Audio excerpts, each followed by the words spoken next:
শিক্ষার্থীদের উল্লাস, অভিভাবকদের আনন্দশ্রু আর মিষ্টি মুখের এমন দৃশ্য ফলাফল উদযাপনের চিরাচরিত সংস্কৃতি।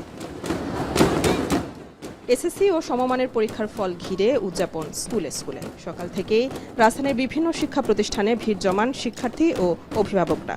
মোবাইল ফোন ও অনলাইনে ফল হাতে পাওয়ার সাথে সাথেই শুরু হয় উদযাপন। ঢাকঢোল আর চিৎকারে ছড়িয়ে পড়ে খুশির আনন্দ। বাড়তি উচ্ছ্বাস জিপিএ 5 বা A+ পাওয়া শিক্ষার্থীদের। একদম যেটা ভাবছি ওইটাই হয়েছে। রেজাল্ট আলহামদুলিল্লাহ ভালো, মানে 5 আসছে আমার। বাবা মা অনেক খুশি আছে আর অনেক ভালো লাগছে। এখন রেজাল্ট জিপিএ 5 পেয়েছে আশানুরূপ। আমি অনেক খুশি, রেজাল্ট নিয়ে প্রত্যাশা যেমন ছিল তেমনই এসেছে। ফল প্রকাশে দেরি নিয়ে উৎকণ্ঠা থাকলেও তা প্রকাশের পর সব ভুলে প্রিয় সন্তানদের সঙ্গে আনন্দ ভাগাভাগি করেন অভিভাবকরা। তাতে শামিল হন শিক্ষকরাও। 9-এর পড়াটা পুরো বাদ দিয়ে আবার ক্লাস 10-এ অল্প সময়ের মধ্যে যেটুকু রেজাল্ট ওরা করেছে আলহামদুলিল্লাহ আমরা তাতেই স্যাটিসফাই। খুবই ভালো লাগতেছে, রেজাল্ট জিপিএ 5 আসছে, এখন যা আশা করছি তাই আসছে। সব মিলাই অনেক টেনশন, অনেক আল্লাহর রহমতে অনেক ভালো করছে। ভাষায় প্রকাশ করার মতো না, অনেক ভালো লাগছে। মানে 1 থেকে যে কষ্টটা করছি আজকে সার্থক।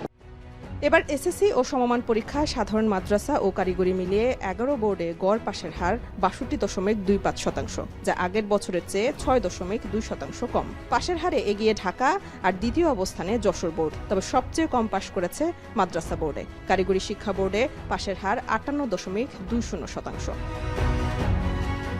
কেবল পাশের হারই নয়, ধস নেমেছে জিপিএ 5 প্রাপ্তিতেও।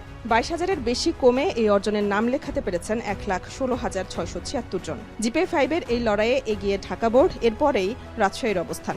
সবচেয়ে কম জিপিএ 5 বরিশাল বোর্ডে।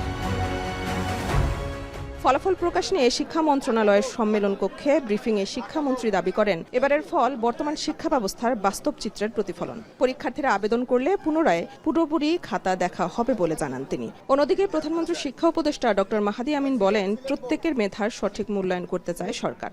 আমরা গঠনমূলকভাবে আমাদের শিক্ষার্থীদের পাশে দাঁড়াই, যারা ভালো ফলাফল করেছে, যে প্রতিষ্ঠানগুলো ভালো করেছে তাদেরকে প্রেরণা যোগাই।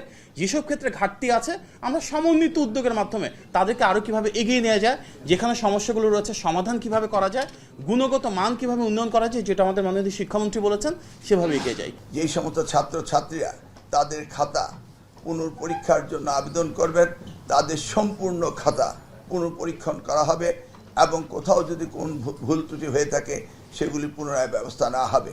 এবছর 18,29,000 পরীক্ষার্থী এসএসসি ও সমমান পরীক্ষায় অংশ নেন, যাদের মধ্যে উত্তীর্ণ হয়েছেন 11,38,000-এরও বেশি। প্রতীক্ষার পর আজ প্রকাশিত হলো এসএসসি পরীক্ষার ফলাফল। শিক্ষার্থী